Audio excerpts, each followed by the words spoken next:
Let me walk you through a visual example. Old versus new monthly payment breakdown.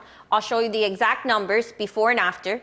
And like that, I can show you how it impacts your monthly cash flow. In this scenario, I'm going to be applying it to a real estate investment property that I have versus my primary home. So right now on this current situation, I have a principal balance of 318 with 62.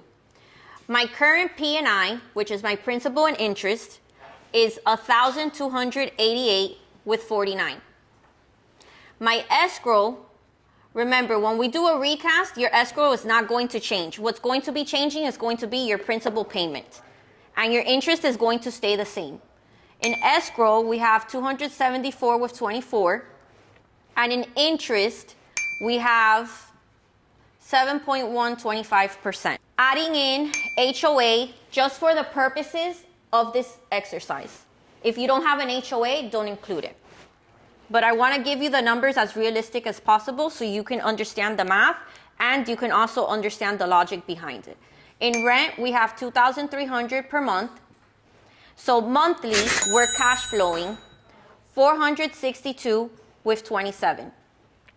Now on this side, let's run the recast numbers. In this particular loan, since it's a commercial loan, many of them come with a prepayment penalty.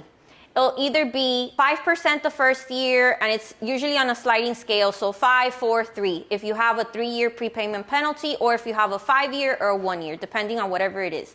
In this example, so a little hack that I found is that even though I have a prepayment penalty, there's a clause within my loan docs that I'm able to apply a 20% principal payment without incurring that fee.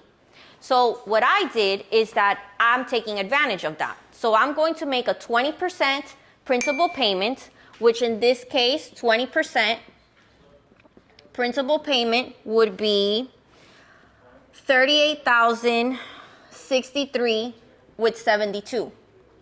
Making this payment is not only going to bring up our monthly cash flow, but it's also going to be saving us in interest.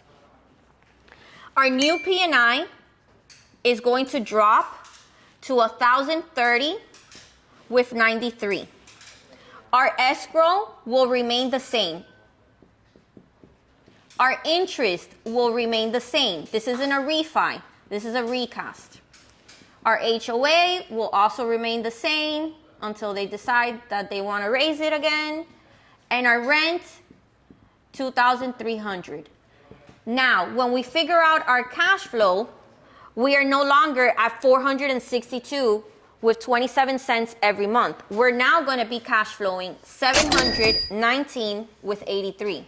You just upped your cash flow and you're saving yourself on interest.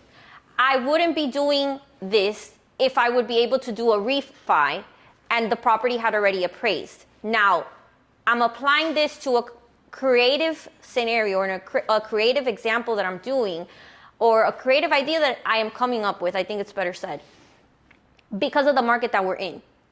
If I refi right now and I'm sitting at 7.1 interest rate, what better interest rate am I gonna get?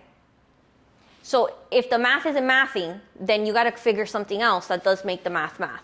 Some tips that you could use is write down what to ask. You need to also ask the timeline and the fees.